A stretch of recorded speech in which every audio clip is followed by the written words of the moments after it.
ठाकुर बोलेगा तो बिंदास बोलेगा, ठाकुर के बिंदास बोल में मी उमेश ठाकूर आपल्या सगळ्यांचं सहर्ष स्वागत करतो. मित्र हो, रिव्ह्यू करणार आहे मराठी सिनेमा आता थांबायचं नाही. सिनेमा इन द सेन्स त्याचा ट्रेलर लॉन्च झालेला आणि 1 मे रोजी हा सिनेमा रिलीज होतोय. आता थांबायचं नाही. याच्यामध्ये आपल्याला भरत जाधव, सिद्धार्थ जाधव, रोहिणी आटंगडी अनेक कलाकार आपल्याला या सिनेमामध्ये आपल्याला दिसणार आहेत. आणि हा सिनेमा जो आहे तो एका वेगळ्या विषयावरती चित्रित केला गेला आहे. सत्य घटनेवर आधारित आहे असं त्याच्यात एक टॅगलाईन आहे. अर्थात हा सिनेमा एक जबरदस्त विजन घेऊन येतोय. आता थांबायचं नाही. त्याचं कारण असं या ट्रेलरमध्ये क्लिअर कट दाखवलं की बीएमसीचे काही वर्कर्स आहेत आणि ते बरीच वर्ष त्या बीएमसी मध्ये सर्व्हिस करतात आणि एसएससी पास नाही आहेत. तर त्यांच्यासाठी एसएससी पास व्हावेत, अभ्यास ते शिकावेत म्हणून रात्री शाळेत, म्हणजे बघा रात्र शाळेची जी संकल्पना आहे ती आता फार दिसत नाही, पण पूर्वी रात्र शाळा होत्या आणि रात्र शाळेमध्ये लोक जायचे, शिकायचे आणि खूप मोठ्या पदावरती पोहोचलेले आहेत. तर रात्र शाळेचे इम्पॉर्टन्स किती आहे हे आपल्याला या सिनेमामध्ये बघायला मिळणार आहे. आता थांबायचं नाही.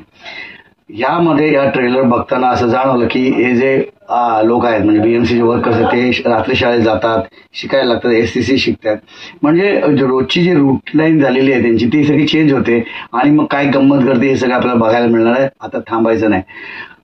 जे शिक्षक त्यांना शिकवतात ते फक्त त्यांना शिकवत नाही तर त्यांना असे आदेश की यांचे यांना स्वप्न बघायला शिकवा. किती मोठी लाईन आहे या डायलॉग मध्ये की स्वप्न बघायला पाहिजे. स्वप्न बघितले तुम्ही, मोठी स्वप्न बघितले तर मोठ्या दिशेने तुमची वाटचाल होईल आणि असंच काहीतरी आपल्याला बघायला मिळणार. आता थांबायचं नाही.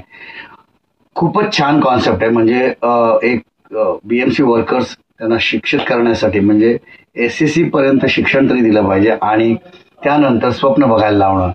गंमत आहे. म्हणजे भरत जाधवचं कॅरेक्टर खूप वेगळं वाटतं.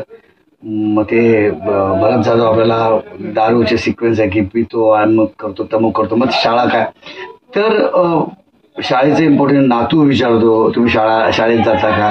ही खूप वेगळं कॉन्सेप्ट आहे आणि ज्या पद्धतीनं हा ट्रेलर दिसतोय तो खूपच मोटिवेशनल आहे आणि खूप छान कॉन्सेप्ट आहे. कारण की बीएमसीच्या वर्कर्सना शिक्षण देणं ही कल्पनाच मुळात वेगळी आहे आणि जर ही सत्यकथेवर आधारित आहे तर हॅट्स ऑफ आहे त्या मुख्यमंत्र्यांना किंवा ज्यांनी ते आदेश दिले त्यांना खरंच हॅट्स ऑफ आहे. आणि एक वेगळी क्रांती नक्कीच घडली असेल आणि घडेल. आणि हा सिनेमा एक वेगळ्या पठडीतला आहे आणि डेफिनेटली त्या सिनेमाला सरकार मान्यता मिळेल आणि अवॉर्ड विनिंग हा सिनेमा आहे असं मला तरी वाटतं. कुठला नाही मिळालं तरी स्टेट गव्हर्नमेंटचा अवॉर्ड 100% या सिनेमाला मिळेल हे मी आत्ताच सांगतो. ठाकूर के बिंदास बोल में म्हणून भरत जाधव, सिद्धार्थ जाधव चांगले कलाकार आपल्याला बघायला मिळत आहेत आणि एक कॉन्सेप्टच जबरदस्त आहे. त्यामुळे हा सिनेमा जबरदस्त आहे. तर थांबायचं नाही. सिनेमा 1 मे रोजी रिलीज होतोय तेव्हा अवश्य थिएटरमध्ये जा आणि हा सिनेमा बघा. जर तुम्हाला माझा रिव्ह्यू आवडला असेल तर लाईक, शेअर, सबस्क्राईब करा, कमेंट करायला विसरू नका. पण सिनेमा बघा, थांबू नका. आता थांबायचं नाही. भेटूया.